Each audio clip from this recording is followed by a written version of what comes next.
Have you ever been angry with someone for so long that just hearing their name makes your heart shrink a little? A word said at the wrong time. An indifferent look. An indifference that you can never forget. Maybe it was a close friend who shared everything with you. A family member, or even someone you loved the most. Then that relationship broke down. You felt hurt, sad, resentful. You didn't say it, but inside, you kept that pain, like a small cut. That over time turned into a scar. Sometimes, you ask yourself, why do I have to endure it? Why didn't they apologize first? What did I do wrong? And so, the distance grew bigger and bigger. Friendship, love, all suddenly become fragile because of something that, if someone had been a little more tolerant, more forgiving, everything could have been different. In those moments, when my heart was heavy, a gentle teaching rang out from the Bible, like a cool breeze soothing my dry heart. If one of you has a complaint against another, forgive each other. As the Lord has forgiven you, so you also must forgive. Colossians 3:13. This teaching is not forced.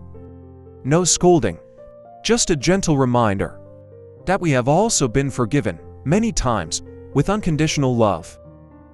And now, we are invited to do the same for others, as a gift, for them, and also for our own souls. The Word of God in Colossians 3:13 is not simply a moral advice, but a profound invitation. Be patient with one another and forgive one another, as the Lord has forgiven you. So you also must forgive. Forgiveness, not easy, especially when our hearts are full of hurt, resentment, and broken trust. But forgiveness is possible, not because the other person deserves it, but because we have been forgiven. 1. We have been forgiven, more than we think. God does not wait for us to be perfect before loving. He does not wait for us to correct our mistakes before forgiving. He sees our mistakes and still chooses to love, to forget, to wait for us to return. A friend once told me a little story. When she was a child, she secretly took money from her mother to buy toys. Being discovered, she was scared, burst into tears, thinking that her mother would punish her severely. But her mother just looked at her, was silent for a moment, then hugged her and said, "Next time if you want something, tell me. I'm not angry, I'm just sad because you don't believe me." The fear disappeared. The love remained. Such forgiving love, without many words, taught her about forgiveness throughout her life. Likewise, God has forgiven us with loving silence, with a forgiving gaze and a waiting heart. So, when someone hurts us, the invitation is, forgive as God has forgiven you. 2. Forgiveness is not forgetting. It is letting go. One of the biggest misunderstandings about forgiveness is, if I forgive, it means I accept the wrongdoing. No, forgiveness is not denying the hurt. It is not ignoring the boundaries or ignoring the wrong.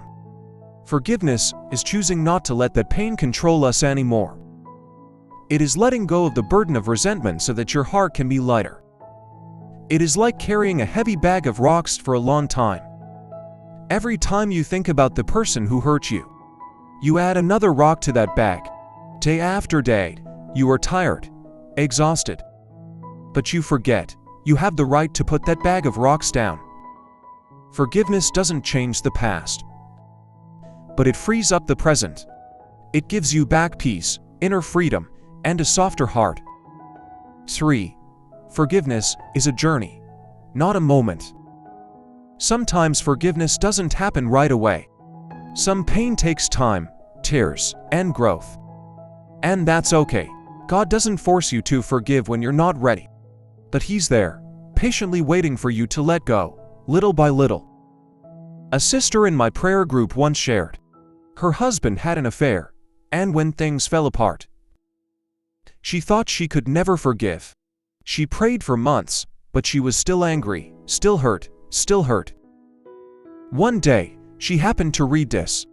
Forgive as God forgives. And for the first time, she cried not because of pain, but because she realized. During that time, God had never blamed her for being weak.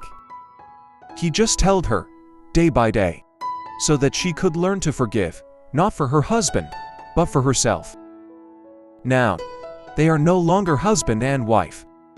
But she is at peace, peaceful enough to pray for the person who hurt her. That is forgiveness. Not forgetting. Not turning back. Just gently moving on, no longer carrying resentment. 4. Giving in is not weakness, but gentle strength. Along with the call to forgive, God also mentioned giving in to each other. Giving in sounds like a disadvantage.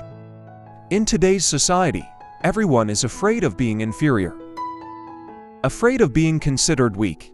But in fact, only those who are strong inside can give in. Like a tree that is deeply rooted in the ground, it doesn't need to fight for light, because it knows it is strong. A weak tree, just a gust of wind can make it sway. A truly strong person is not someone who is always right, but someone who is calm enough not to need to win every argument. When you give in, it doesn't mean you are wrong.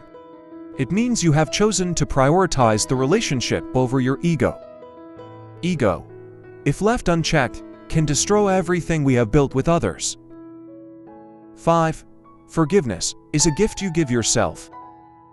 Think of someone you were angry with for a long time.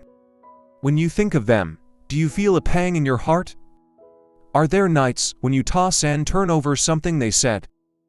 Now imagine if you could let go. Not because they deserved it. Not because you lost. Because you deserve peace. You're tired enough. You're hurt enough. It's time to put it down. Forgiveness doesn't change them. It heals you. And that's the most precious thing.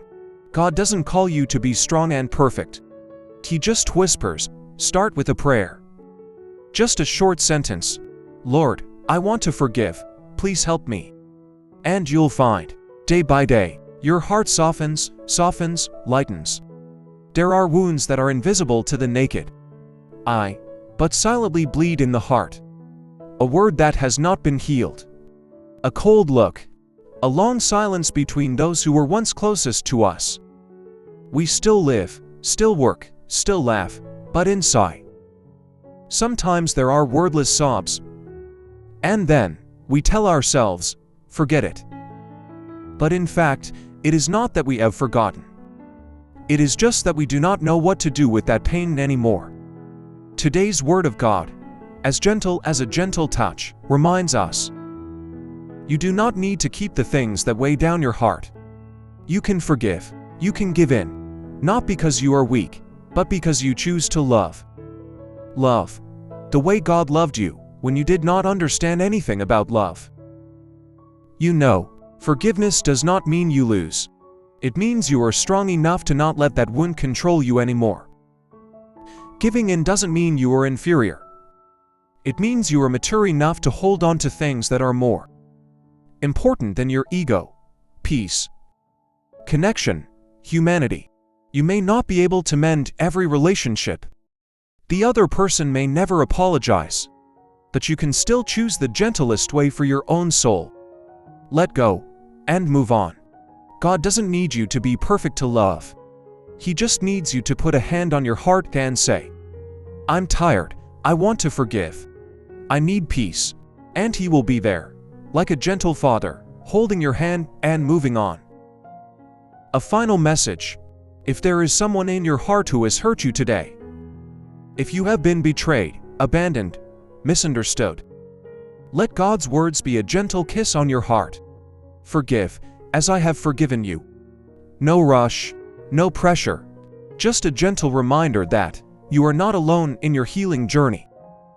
And day by day, you will see, your heart becomes lighter, your eyes become brighter, and your heart, instead of a dark place, is now a gentle sky, open to new things. Forgive, for them, and for yourself.